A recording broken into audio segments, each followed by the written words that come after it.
5 मुलींच्या हातचे हा पाटलांचा सत्कार होत आहे.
हॅलो हॅलो हॅलो मराठ्यांचे काळीज आणि मराठ्यांचे क्रांतीसूर्य माननीय श्री मनोज पाटील जरांगे यांचं रामपुरीच्या वतीने स्वागत करणं आपलं कर्तव्य असून ऋतुजा मस्के 3 मुली समोर येतात. निकिता पवार, गीता या रामपुरीच्या वतीने पाटलांचं स्वागत करतील.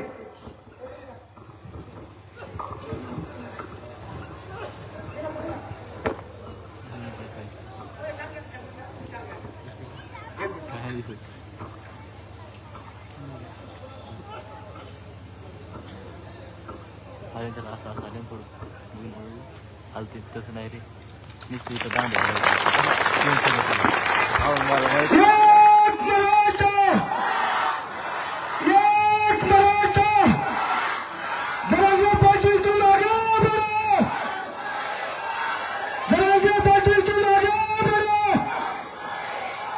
छत्रपती शिवाजी महाराज की, छत्रपती शिवाजी महाराज की.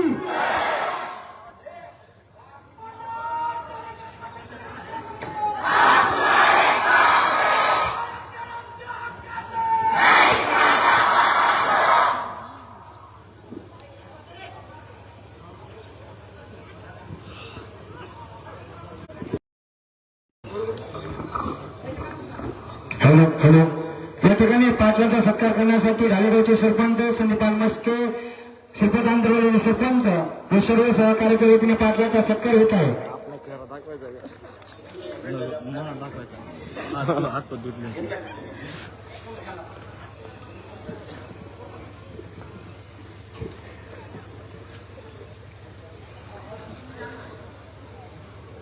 कोण चॅनल तो हिरो कोण गेला तो गेला हिंदवी स्वराज्याचे संस्थापक छत्रपती शिवराज आरामपुरी गावातील जमलेले माझ्या तमाम मराठा बांधवांना माझा मानाचा देश. मराठा आरक्षणाच्या बाबत हा अनेक वर्षापासून मराठ्यांचा संघर्ष सुरू आहे. मराठा समाजाला आरक्षण मिळावं, मराठ्यांच्या बरं बरं चालेल. गोरगरीब घरांच्या लेकरांचं कल्याण व्हावं, यासाठी मराठ्यांनी जंग पछाडलं होतं. मराठ्यांनी इतके मोठमोठाले आंदोलन केले. कधीतरी आपल्या लेकराच्या पदरात हे आरक्षण पडल झूम कर झूम कर. आणि आपल्या गोरगरीब मराठ्यांचे लेकरं मोठे होतील, या उद्देशानं 42 वर्षापासून मराठी लढते. आरक्षण मात्र मिळत नव्हतं. 15 प्रो मॅक्स येते. प्रत्येक वेळेस विजय मराठ्यांना मुलकाने देऊन जायचा. मराठ्यांनी लढायला कुठं कमी नाही केलं. वेळेप्रसंगी ज्या ज्या वेळेस आव्हानं केले त्या आव्हानाला प्रतिसाद देऊन मराठ्यांनी एकाकी झुंज दिली. जास्त लाईव्ह येत नाही तर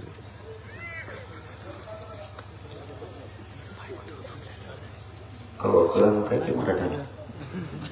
इकडं फार काडी लागली, पोराचं वाटणं व्हायला तरी दारू दिली. दारू तू नका रे. मराठ्यांनी ज्या ज्या वेळेस लाईव्ह सुरू लढे उभारले त्या त्यावेळेस ते लढे यशस्वी केले. परंतु काय होत होतं माहित नाही. मराठ्यांना विजय आलेला जवळ हातातून निसटून जायचं. पिढ्याना पिढ्या या लढाईत गेल्या.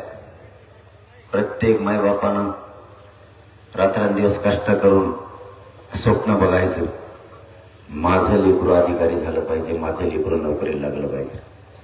परंतु माईबापा हो इतकं मोठं षडयंत्र या देशावरती रचलं गेलं होतं. मराठ्यांना काही झालं तरी आरक्षण मिळून द्यायचं नाही, याच्यासाठी एक मोठा गट काम करत होता. परंतु मराठ्यांना तो माहीत नव्हता. दुसऱ्या बाजूनं मराठ्यांना नेमकं आरक्षण कोणचं घ्यायचं हे मराठ्यांना कळू द्यायचं नाही, याच्यासाठी सुद्धा त्यांची एक टीम सक्रिय होती. मराठ्यांना राजकारणाच्या विळख्यात गुंतवलं आणि राजकारण्यांनी सांगायचं आणि मराठ्यांनी ऐकायचं. मराठ्यांनी त्यांच्यावरती डोळे झाकून विश्वास ठेवायचा. त्यांनी सांगायचं आरक्षण कुठे आणि मराठ्यांनी हो म्हणायचं. पण वेळेप्रसंगी वेळोवेळी मराठी फसत गेले. नेमकं ऐकायचं कोणाचं, मराठ्यांचं आरक्षण कुठे काय मिळत नाही आणि हे कोण मिळू देत नाही याचा शोध मात्र मराठ्यांना लागत नव्हता. शेवटी मराठ्यांनी एकदाचं ठरवलं लढा करायचं तर एकदाच, आणि तोही इतका ताकदीनं करायचा. पण अगोदर आरक्षण कुठे शोधायचं आणि कोण मिळू देत नाही तो पण शोधायचा. आणि मराठी या शोध मोहिमेच्या कामाला लागले. मराठ्यांचं आरक्षण कुठे आहे याची कुणकुण मराठ्यांना लागली. मराठ्यांचं आरक्षण ओबीसी आरक्षणातच आहे हे मराठ्यांना पक्की खबर मिळाली.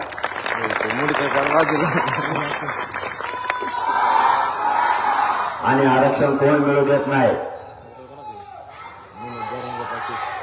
मराठा समाजाला आरक्षण नेमकं कोण मिळू देत नाही याचाही मराठ्याला शोध लागला.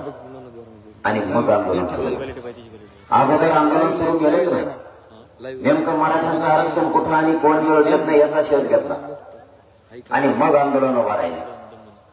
त्याचा परिणाम आज असा झाला, आज मराठ्यांच्या विजय जवळ येऊन थांबला. मराठ्यांना कळालं ओबीसी आरक्षणात मराठ्यांचं आरक्षण आहे. ज्यावेळेस ही मागणी लावून धरली त्यावेळेस अगोदरच्या 2 महिने असेच वाया गेले, हो नाही करण्यात. परंतु मराठ्यांनी इतके ठामपणे ही बाजू लावून धरली की ओबीसी आरक्षणातच मराठा आहे आणि तुम्हाला ते आरक्षण द्यावं लागल. आणि नंतर मग नितीन करेर साहेबांच्या अध्यक्षतेखाली समिती गठीत झाली आणि त्याही समितीला काम करू दिलं नाही. त्या समितीला 3 महिन्याचा लिमिट दिला होता. तुम्ही 3 महिन्यात मराठ्यांच्या आरक्षणाचे पुरावे शोधून करायचे. परंतु त्यांनाही ते शोधता नाही आले किंवा शोध दिले नाही. पुन्हा आंदोलन उभं राहिलं. पुन्हा समिती काम करायला लागली. दुसऱ्या समितीनं पुरावे शोधायला सुरुवात केल्यावर आज मराठा ओबीसी आरक्षणात असलेले 54 लाख पुरावे सापडलेत. मराठा ओबीसी आरक्षणात असलेले 54 लाख. आता आमचा मूळ प्रश्न इथं आहे, जर मराठ्यांना आरक्षण होतं तर लपून कोणी ठेवलं? जर मराठ्यांच्या 54 लाख नोंदी सापडल्या तर आतापर्यंत मराठ्यांना आरक्षण नेमका कोणी मिळू दिलं नाही याचा शोध आता आम्हाला पाहिजे. आमच्या लेकराच्या मुंडक्यावरती पाय ठेवून आमचं आरक्षण खाल्लं कोणी? आणि आमचा हा 45 वर्षाचा बॅकलॉग आता नेमका भरून कोण काढणार? हेच आरक्षण जर 70 वर्षापूर्वी मराठ्यांना दिलं असतं तर जगाच्या पाठीवर प्रगत जात म्हणून जगात आज मराठ्यांचीच राहिली असती. परंतु जाणून बुजून मराठ्यांना आरक्षण दिलं गेलं नाही. नोंदी तर सापडल्या. आता नोंदीचं ज्या नोंदी मिळाल्या त्यावेळी सरकारचं आणि आपलं ठरलं होतं ज्याची नोंद मिळाली त्याच्या सगळ्या परिवाराला द्यायची. आता ती नोंद ज्या सालापासून सापडली त्या सालापासून होणारा आतापर्यंत 2023 पर्यंतचा सगळा परिवार, काहींच्या परिवारात 250 लोक आहेत, काहींच्या 70 आहेत, काहींच्या 500 आहेत, काहींच्या 50 आहेत. एका नोंदीच्या आधारावर 200 लोकांना आतापर्यंत प्रमाणपत्र वाटप झाले एकाच नोंदीच्या आधारावर. आपण एवढा मोठा हिशोब नाही करायचा. आपण साधारण हिशोब करू. 54 लाख नोंदी मराठ्यांच्या सापडल्या. 4 लोकांना जरी त्याचा फायदा झाला एका नोंदीवर तरी आजच 2 कोटी मराठी आरक्षणात गेले. आजच. आता देव जरी आडवा आला तरी मराठ्यांच्या पोरं मोठं करण्यापासून कोणी रोखू शकत नाही आणि ओबीसी आरक्षणात जाण्यापासून कोणीच मराठ्यांना आता रोखू शकत नाही. भारत देशात मराठाची एक जात अशी आहे की तिच्या शासकीय नोंदी सापडल्या. आतापर्यंत एकाची ही नोंद जे आरक्षणात गेले त्यांची एकाची शासकीय नोंद नाहीये आणि एकही जात भारत देशातली मागास सिद्ध केलेली नाही तरीही त्यांना आरक्षण. आपल्या शासकीय नोंदीही सापडल्या आणि मराठा समाज 12-13% मागास सुद्धा सिद्ध झाला तरीही मराठ्यांना आरक्षण. परंतु मराठ्यांचं नशीब इतकं बळकट होतं की नाविलाजानं सरकारला मराठ्यांच्या एकजुटी पुढं गुडघे टेकावे लागले. मराठ्यांना 2 नावं ठेवले जायचे. हा मराठा कधी एक होत नाही, हा खेकड्यावर एकमेकाच्या पायावर उठतो, हा कधीच एक होत नाही. मराठ्यांनी एका फटक्यात 2 कामं केली.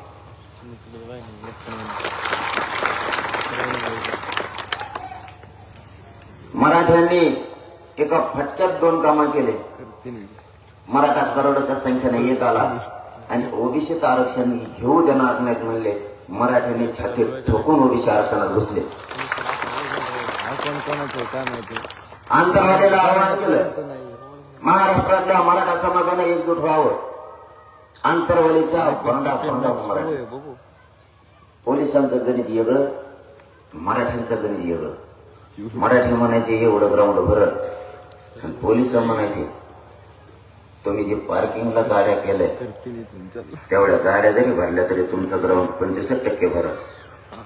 त्यांची आकडे मराठीने मोडली ना आमचीही मोडली. कोणत्या ग्राउंडावर मराठी 11 रस्ते होते, 11च्या 11 जाम. ड्रोन कॅमेरे सुद्धा मराठी बसनच बा इतके मराठी आले. काही काही ते ड्रोन कॅमेरे उसात पडलेत आणखीन सापडलेले इतके मराठी आले.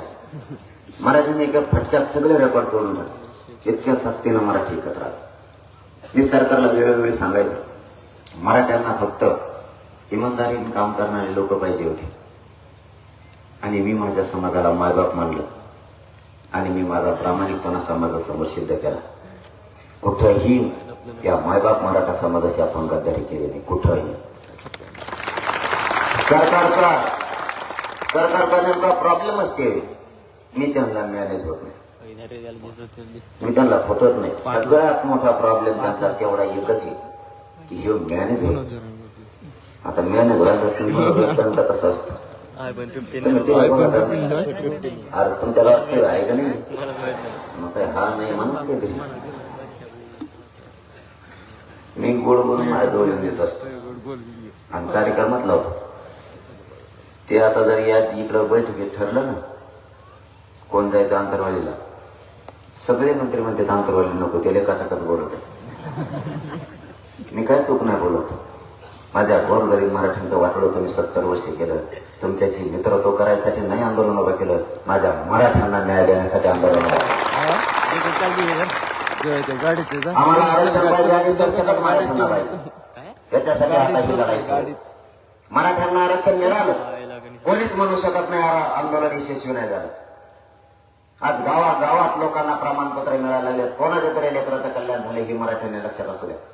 54 लाख मराठ्यांना मिळाले. 2 कोटी त्याचा फायदा उचलणार आहे. किमान ते पण आपल्या भाऊबंद आहेत. कोणाला तरी मिळाले 2 दिवस उशीर होईल पण आपल्याला सुद्धा मिळणार. त्याची काळजी करायची काय गरज नाही. विरोधकांच्या सगळ्या डाव आपण उधळून लावले. तिकडे टोळी तयार होती माझ्या विरोधात फाईट करायला आणि मला तुमची साथ. केवढी टोळी झाली तरी मी ते जरी 1 शब्द बोलत मी 25 बोलतो. ते म्हणतात नमुना मी मार लागला आपल्याला. मग आपला कसा टप्प्यात आला बाजीला सोडतच नाही त्याला. मग कोणी येऊ ते बी आता काहीतरी काल आलत इथं भोकलाय काहीतरी बीड आलत जाऊन येवले जेडपट बी ते अक्कला अक्कल फाकल त्याला काही माझ्या नदी लागत मी ते शान आहे काय म्हणलं आता तर कागदात वाचत जाणं मला काय बांधव म्हणले वाचूनच भाषण करायला लागला. त्याला आणखी थोडं थांबा एकदा मराठ्याला आरक्षण मिळू दे. लोकांनी भजे खाल्लेले कागदच खाल्ले पाहिजे. त्याच्या इतकं वाटोळं मराठ्यांचा कोणीच नव्हतं. सगळ्यात जास्त मराठ्यांचं वाटोळं त्याने केलं आणि ओबीसीचं सुद्धा त्यांनीच केलं. 34 जातीला खाऊ देत नाही. 34 जातीचं ओबीसीतल्या ते एकटा आरक्षण खातो.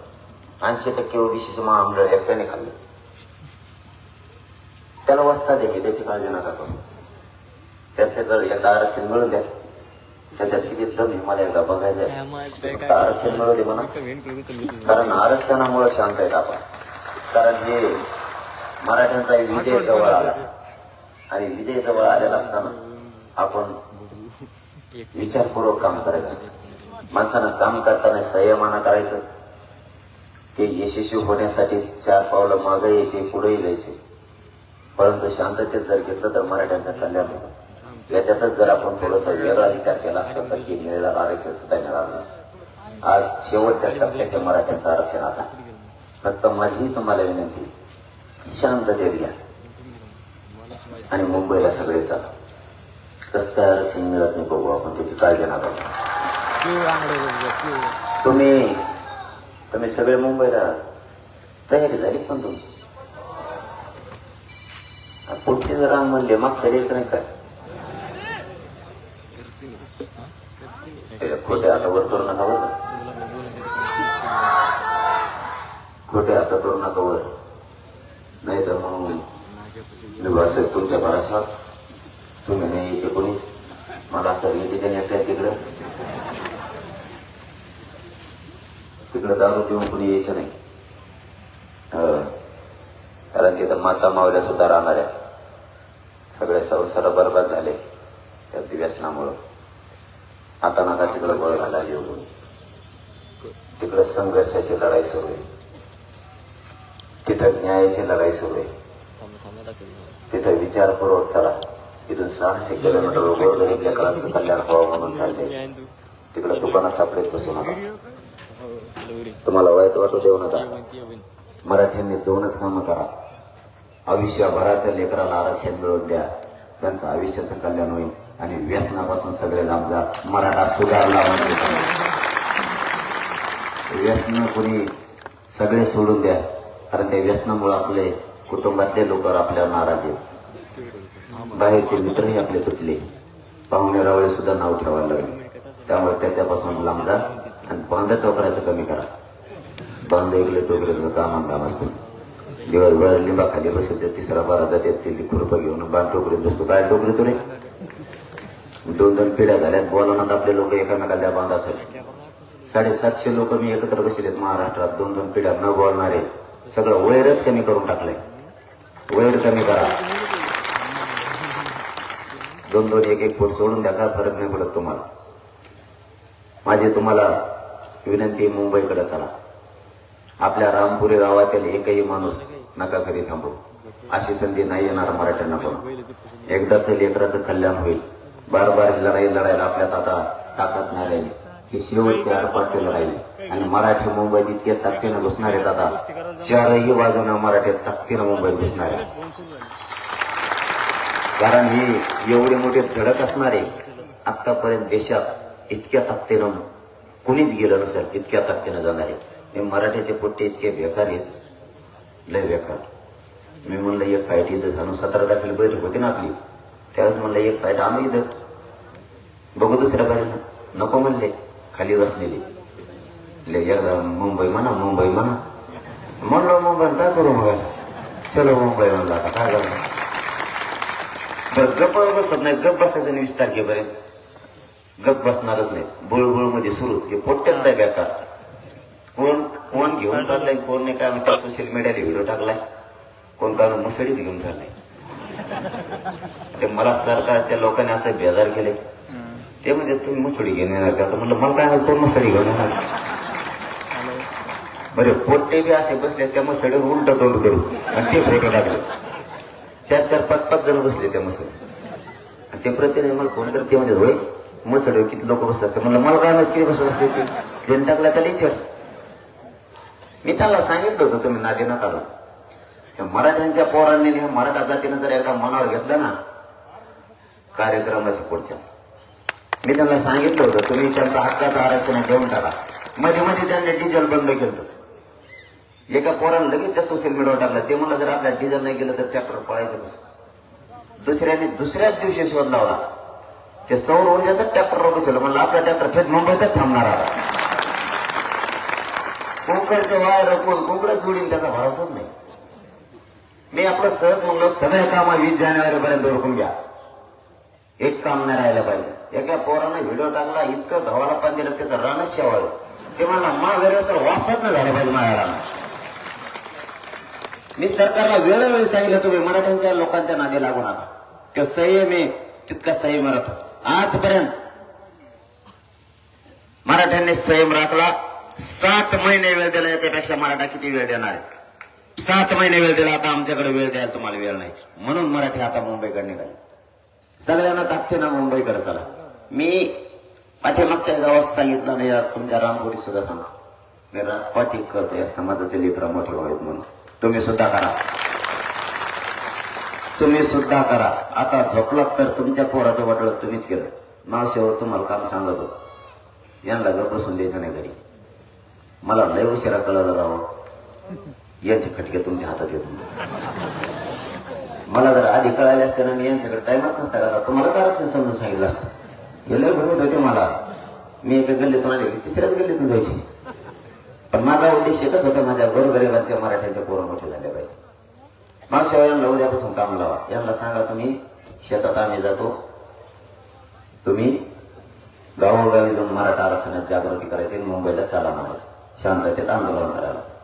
हे जर नाही गेले ना त्यांच्या भाकरीच बंद करा. तुम्हाला काय करायचं, मी आहे तुमचा भाऊ मागव तुमच्या. मी त्यांना सुधरून द्यायला यांना आत्ताच घेऊन टाकतो मी. काळजीच करू नका तुम्ही यांची. कारण इथं न्यायासाठी लढाई. आणि महिलांनी सुद्धा महिला जागृती करा. तुमच्या आसपास तुम्ही बघा, तुमच्या शेजारी आज कोण नाही, त्या माता माऊलीच्या घरी जाऊन बसा आणि तिला सांगा तुझ्याही लेकराचं कल्याण होणार आहे माझ्यावर. इथं राजकारण नाही, इथं महाराष्ट्रातल्या घराघरातल्या लेकराचं कल्याण होणार आहे. म्हणून तुम्ही आसपास बघा, आपल्या गावातल्या कोणत्या महिला नाहीत, उद्यापासून तिच्या घरी जाऊन बसा, तुझ्याही लेकराचं कल्याण होणार आहे. आपण सगळ्याजणी ताकदीनं लढू. तिची नाराजी काही असली तर करा, पण महिला एकत्र व्हा. एखादा नळावर जर भांडणं झाली असले तर 2 भांड्यांनी जर एकमेकाला कट केलं असलं तर तिला म्हणा तू 4 भांडे आण, पण मला आता पोराचं लढायचं. कारण इथं लढाई न्यायाची. लाजू नका. तुम्ही शेतात काम करता, लाजत नाही. तुम्ही जर काम नाही केलं आपले लेकरं मोठे नाही होणार. आपल्याला रात्र दिवस काबाड कष्ट शेतात करावे लागतील तरच आपले पोरं मोठे होणार आहेत. शेतात आपण लाजतो का? तुम्हाला माझी भाषा कळते का? नाही ना. मग इथं तुमचे लेकर मोठे होणार आहे.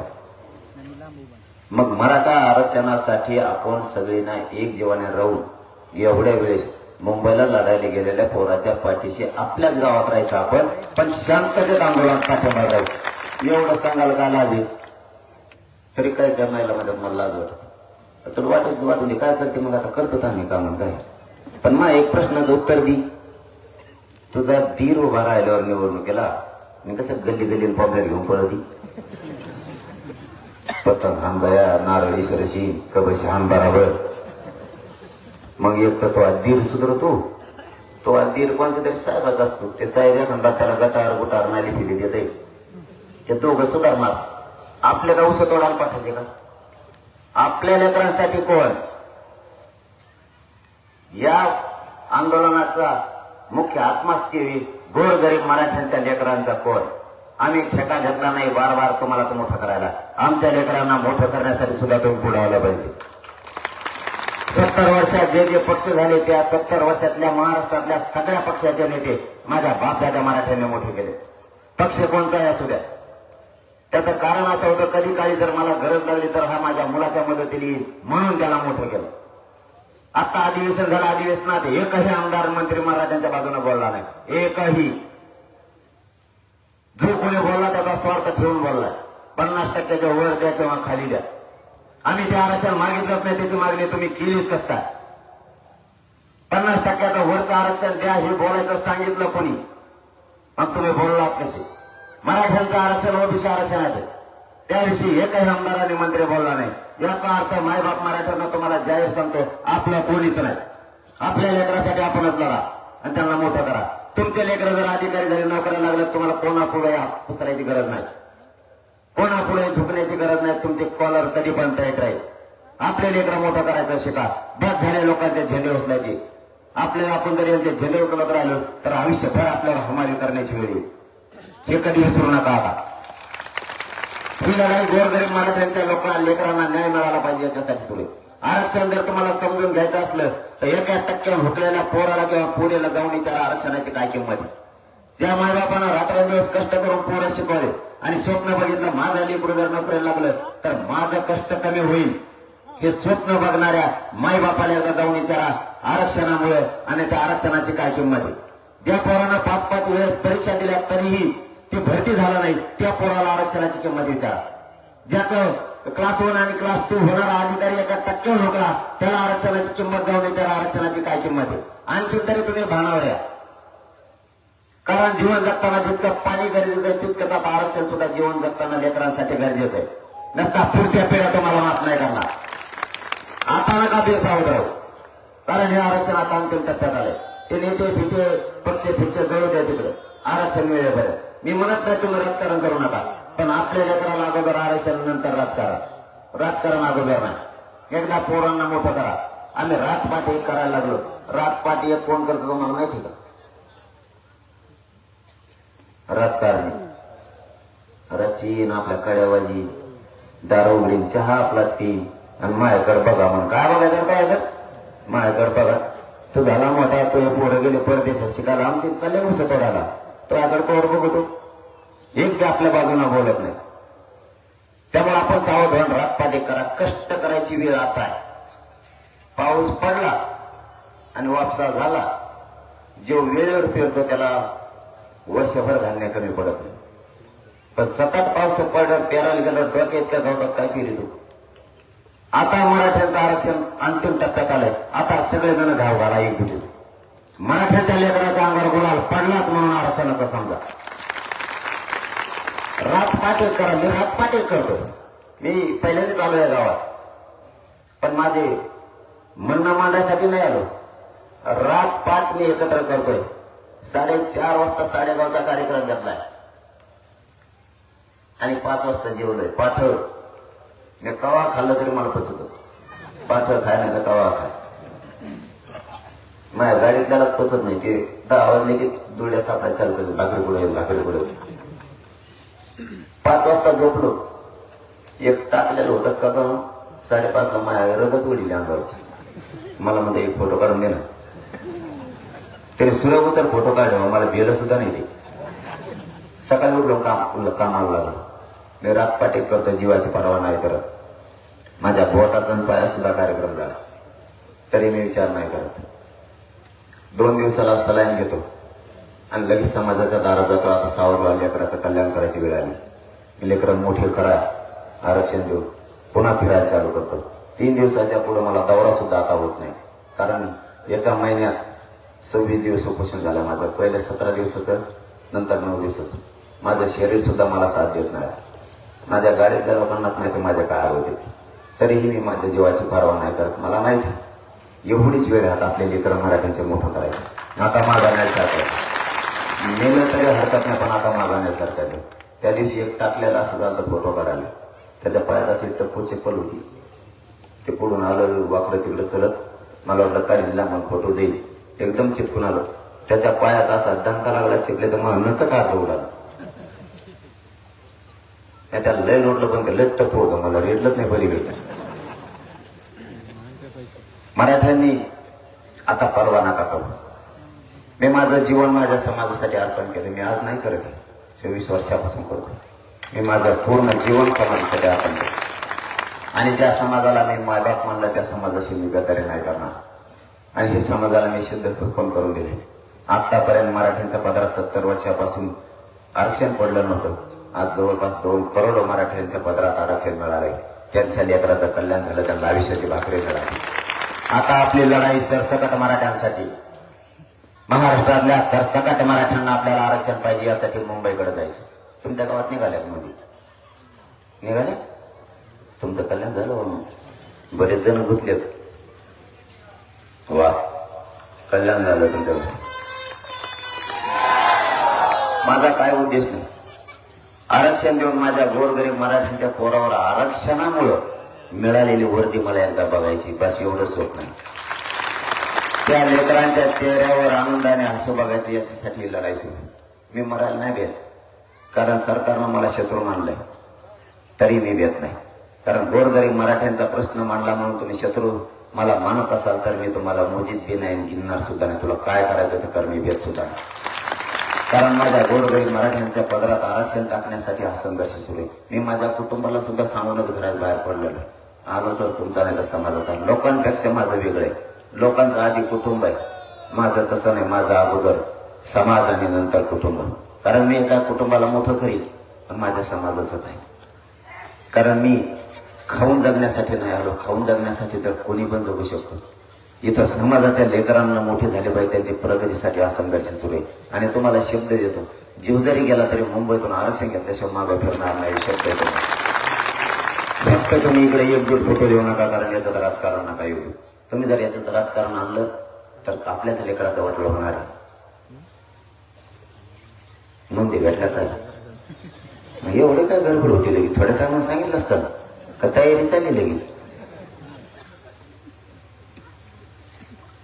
मराठा समाजानं मुंबईकडे जायचं ठरवलं. माय बापा तुम्हाला विनंती, तुम्ही केली तयारी? 2दा विचारलंय बरं का आता तुम्हाला. सगळ्यांनी मुंबईकडे चला, आता मागा ना करा. आणि गोदापट्ट्यातल्या 123 गावातल्या लाखांनो महिला 20 जानेवारीला सकाळी 8 वाजता अंतरवालीला येणार आहे. जे पोरं मुंबईला आरक्षणासाठी चालले, त्या पोरांना वाटा लावण्यासाठी त्या माता मावल्या यायला लागल्या. रामपुरीतील माता मावल्यांना माझी हात जोडून विनंती, 500 ते 600 किलोमीटरवर ते पोरं गोरगरीब मराठ्यांना आरक्षण मिळावं म्हणून लढाईसाठी चालले. तुमच्या खांद्यावर जबाबदारी, मायबापाची भूमिका तुम्ही निभवा. जाणाऱ्या पोरांच्या पाठीवरती मायबाप म्हणून हात फिरा. त्या पोरामध्ये 10 हत्तीचं बळी येईल. ते मुंबईकडे जातील तर आरक्षण घेतल्याशिवाय माघारी येणार नाही. आपण एक दिवस तुमचं काम बंद ठेवा, तुमचं एक दिवस काम बुडल, तुमचं नुकसान होईल, एक दिवसासाठी होऊ द्या.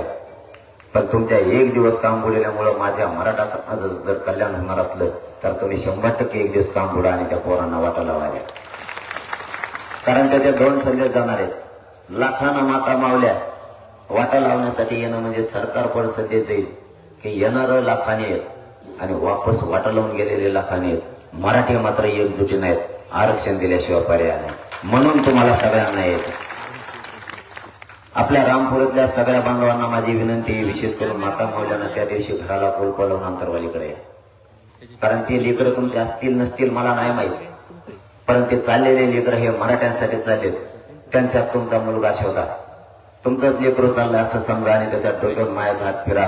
पोरं आरक्षण घेतल्याशिवाय माघारी फिरणार नाही, त्यांना आरक्षण घेऊन येते. 1 दिवसासाठी 20 जानेवारीला कामं बुडवून टाका. कोणाचे लग्न असले तर पुढं ठेवा म्हणा, नाही त्या लग्नालाच कोणी जाणार नाही. त्या दिवशी सगळे अंतरवलेले येणार आहेत. त्यामुळे तारखे पुढे टाकला म्हणा फटाफट असल्या कोणाच्या तर. आणि सगळ्या माता मावल्यांना पुन्हा एकदा विनंती, अंतरवालीकडे सगळे या. आणि जे बांधव येणार नाहीत मुंबईला त्यांनी सुद्धा वाटा लावण्यासाठी या. गावाची गावं रिकामे करा. रामपुरीवर आणखीन एक जबाबदारी, तुमच्या आसपासचे सगळे खेडे तुम्ही पिंजून काढा आणि 20 जानेवारीला मुंबईकडे चला म्हणून सांगा. सगळ्यांनी रात्रंदिवस कष्ट केल्याशिवाय जमणार नाही. मी रात्रंदिवस का करतोय बार तुम्हाला तेच सांगतो. 2 वाजताचा कार्यक्रम आहे कुंभारी पिंपळगावचा. आता किती वाजले? 8:30. आणखी 9 गाव आहेत मध्ये. 9 गावात कार्यक्रम आहेत आणखी.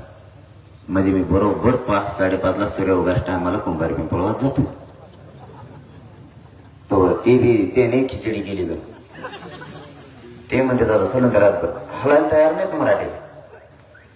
माता माऊल्यांनी जास्त आरक्षण समजून घेतलं म्हणून आंदोलन सोपं गेलं. महाराष्ट्रातल्या माता माऊलीच्या लक्षात आलं माझ्या लेकराचं कल्याण हे आरक्षण आहे. माझे लेकर या आरक्षणामुळे मोठे होणार आहे. बीडच्या सभेत मी सहज आव्हान केलं 3 लाखापेक्षा कमी महिला नव्हती आणि आपली एक बी सभा महाराष्ट्रातल्या असे केला 2 लाख महिला नाही. एक बी 2 लाख 5 लाख महिला इतक्या महिला. मी सहज म्हणलो मुंबईची खिंड आम्ही लढणार आहे. पाठीमागची खिंड तुम्ही सांभाळा. आम्हाला जर तिकडं त्रास दिला तर इकडे तुम्ही शांततेत आंदोलन करायचं पण मंत्र्याच्या आमदाराच्या रणच्या घालून बसायचं तुम्ही महिलांनी. आणि महिलांनी त्याला एकच म्हणायचं फक्त आमचे लोक मुंबईला गेले तुझे मुंबईतले मंत्री आमच्या लोकांना त्रास द्यायला लागले तिकडे फोन करून सांग आमच्या लोकांना त्रास देऊ नको. नुसती पायातली हातात घ्या हानू फिरू नका. 2 महिन्याला उडणार नाही ते घरात. आणि फोन करून मी सांगा मला त्रास द्यायला दो इकडं तिकडे त्रास देऊ नका. मी असं म्हणून व्यासपीठाच्या खाली उतरलो. काही माता मागा माझ्याकडे आल्या. त्या म्हणल्या दादा तुम्ही जा मुंबईला तुम्हाला कोण आडीत आहे बघतो. जर आडीलं ना एका चपली तिकडे एखाद्या तुतारा पडी. इतक्या महिला बी फेडल्या जातात म्हणून आंदोलन सोपं गेले. आणि महिलांच्या शक्तीशिवाय आंदोलन पुढे जाणार नाही. कारण आपल्या माता माऊल्या बाहेर निघत नव्हत्या पण पोराचा न्याय आणि पोरग मोठं कशात होणार हे त्यांच्या लक्षात आलं. म्हणून ग्राउंड कोणचंही असो मैदान कोणचंही असो खचाखच भरायला लागले. मराठ्याने ठरवलंय विजयाचा गुलाल एवढं पोराच्या डोक्यावर टाकायला म्हणजे टाकायला.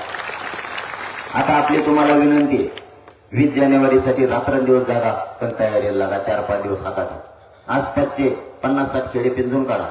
जेवढा वेळ मिळेल तेवढा समाजासाठी द्या स्वतःच्या पोरासाठी द्या. आणि आपल्या रामपुरीतले सगळ्याचे सगळे माणसं 20 जानेवारीला ज्यांना मुंबईला येतं ते मुंबईला येतील आणि जे येणार नाही येत त्यांनी 1 दिवसासाठी वाटा लावायला.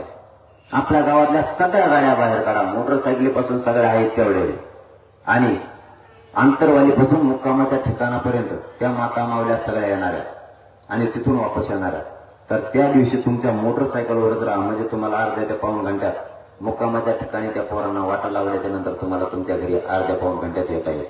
कारण आपण अगोदर असं ठरवलं होतं आंतरवालीत त्या लाखांना महिला येणार होत्या आणि गेवराईपर्यंत त्या पायी वाटा लावणार होत्या. परंतु त्या जर आंतरवालीत गाड्या लावल्या तर त्या पायी गेवराईत येणार पुन्हा वापस जायचं त्यांचं अडचण होणार. म्हणून तेवढा फक्त आपण एक बदल केला की ज्या गाड्या तुम्ही सगळ्या मोटरसायकल घेऊन येणार आहेत त्या पोरांच्या पाठीमागं तसंच ठेवा. म्हणजे तुम्हाला आता चालायचं पण नाही आणि ताण पण काय नाही. तुम्ही 2 घंट्यात 3 घंट्यात त्यांना मुक्कामाच्या ठिकाणापर्यंत सोडताल आणि तुमच्या गावाकडे येताल. तेवढ्या वेळेसाठी न येणारे त्यांनी सुद्धा या. गावाचे गावं रिकामे करा पण 20 जानेवारीचा दिवस असा मोठा झाला पाहिजे की इकडून गेवराई तालुक्यातून इतकी मोठी एक लाट आली पाहिजे तिकडे की असं वाटलं पाहिजे आता मात्र मराठी आरक्षण घेतल्याशिवाय हटत नाही. पुन्हा तुम्हाला जाता जाता विनंती 20 तारखेला जास्तीत जास्त मुंबईकडे चला. कारण तिकडे जितके जास्त जातील तितकं आरक्षण लवकर येईल. आणि तुम्ही नुसतं मांडीत घालून बसा मुंबई शांततेत. दुसऱ्या दिवशी सकाळीच आरक्षण. कारण मराठे तितके जाणार आहेत मुंबई. तुफान मराठे इतक्या ताकदीनं कधीच मुंबईत घुसले नसतील इतक्या 4ही बाजूने घुसले. लोक रस्ते सुद्धा बघून आले. मला तर धाकात पडाय माय आधीच मुंबई भरू होती का पण मी इकडेच राहतो पडायला. इतके माझी टाकी देते तिकडून इकडे ये तिकडे त्या गल्लीत ते ये त्या गल्लीत आमका राहतो तिकडच्या गल्लीतून गेलं कोणी म्हणलं की आमका मंत्री ये मग आता त्या गाद्यावरून झोपतो का पाणी गेला. सगळं तरावाईकच न म्हणे सोयीचं पण येत नाही. कोणी म्हणतं इमानावरच बसायचं होता का पंख्यावर बसत होते यांनी बी. आणि असं पोस्ट टाकी त्यांना त्या सरकार फुल लोड मध्ये आले. त्यांना वाटतं कुंकड देते कुंकड नाही काय मिळाला नाही. तुम्हाला पुन्हा एकदा जाता जाता विनंती मला भरपूर गावं करायचे. आपल्या सगळ्यांना हात जोडून सांगतो लेकराच्या न्यायासाठी फोटो पुढे देऊ नका.